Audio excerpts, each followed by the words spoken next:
Hello students, আশা করি তোমরা ভালো আছো। আমিও ভালো আছি। আমি তোমাদের ডালিয়া ম্যাম চলে এলাম তোমাদের বাঁকুড়া বিশ্ববিদ্যালয়ের আন্ডারে যে বিভিন্ন কলেজগুলি রয়েছে সেখানকার ফোর্থ সেমি স্টুডেন্টসদের জন্য আরেকটি নতুন ক্লাস নিয়ে। ক্লাস শুরু করার আগে তোমাদেরকে ইনফরমেশন দিয়ে রাখতে চাই, জ্ঞানজ্যোতি কোচিং সেন্টারে মেজর বেঙ্গলি ক্লাস কিন্তু শুরু হয়ে গেছে। যারা আমার সঙ্গে যুক্ত হতে চাইছো অনলাইন ক্লাসে, তারা খুব তাড়াতাড়ি আমাদের সঙ্গে যোগাযোগ করো। আমাদের যোগাযোগ নাম্বার 6295916282, আর একটি নাম্বার 7076398606। তাহলে চলো বেশি কথা না বাড়িয়ে আজকে ক্লাস শুরু করা যাক। আমি তোমাদের আগের ভিডিওগুলোতে যে আলোচনাগুলো করেছিলাম সেগুলো যারা দেখোনি তারা অবশ্যই দেখো। আজকে আমি তোমাদের নবভারতীয় আর্য ভাষার পার্ট 2 আলোচনা করব। এখানে আমি তোমাদের নবভারতীয় আর্য ভাষার ধ্বনিতাত্ত্বিক বৈশিষ্ট্য এবং রূপতাত্ত্বিক বৈশিষ্ট্য নিয়ে আলোচনা করছি। দেখো, নবভারতীয় আর্য ভাষার সময়কাল, নবভারতীয় আর্য ভাষার আরো যেগুলো বৈশিষ্ট্য রয়েছে সেগুলো আমি কিন্তু আগে ক্লাসে আলোচনা করেছি। যারা দেখোনি অবশ্যই ভিডিওটা দেখবে এবং দেখে তোমরা কতটা উপকৃত হলে সেটাও আমাকে জানাবে।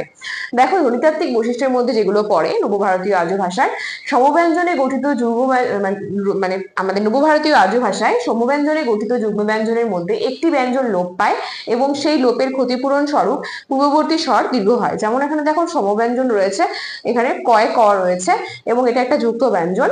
তো সমব্যঞ্জনে গঠিত যুক্ত ব্যঞ্জনে কি হবে, মধ্যে একটা ব্যঞ্জন ধ্বনি লোপ পাবে এবং এই লোপেরই ক্ষতিপূরণ স্বরূপ পূর্ববর্তী যে স্বরটা থাকবে সেটা দীর্ঘ হয়ে যাবে। মানে দেখো, এখানে প কয় ক রয়েছে, কয় কর জায়গায় এখানে কিন্তু পয় আকার ক রয়েছে, কটা দীর্ঘ হয়ে গেছে। ঠিক আছে, তাহলে একটা ব্যঞ্জন ধ্বনি লোপ পেয়েছে এবং বাকি পূর্ববর্তী যে ব্যঞ্জন ধ্বনিটা আছে সেটা দীর্ঘ হয়েছে। ঠিক এইভাবেই আমরা দ্বিতীয় বৈশিষ্ট্য দেখে নিই। নবভারতীয় আর্য ভাষার দ্বিতীয় বৈশিষ্ট্য হচ্ছে পদের শেষে অবস্থিত স্বরধ্বনি যে থাকে সেই স্বরধ্বনি প্রায়শই লুপ্ত হয়। এবং যেমন রাম থেকে রাম, দেখো এখানে দেখতেই পাচ্ছ যে শেষে অবস্থিত যে স্বরধ্বনি রয়েছে, এখানে কিন্তু রাম সংস্কৃত, এখানে রাম, এখানে কিন্তু রাম বাংলা। তো এখানে কিন্তু দেখতে পাচ্ছি পদের শেষে অবস্থিত যে স্বরধ্বনি রয়েছে সেটা কিন্তু লুপ্ত হয়ে গেছে। এবার চলে আসি নবভারতীয় আর্য ভাষার আমাদের রূপতাত্ত্বিক যে বৈশিষ্ট্য রয়েছে সেটাতে।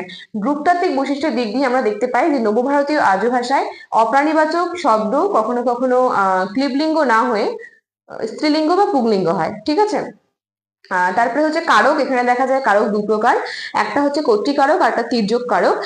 যে দুটো কারককে আমরা বলতে পারি যে মুখ্য কারক এবং গৌণ কারক। ঠিক আছে, এরপরে চলে আসি তৃতীয়, একবচন ও বহুবচনে কিন্তু কোনো রকম এখানে রূপভেদ নেই নবভারতীয় আর্য ভাষায়।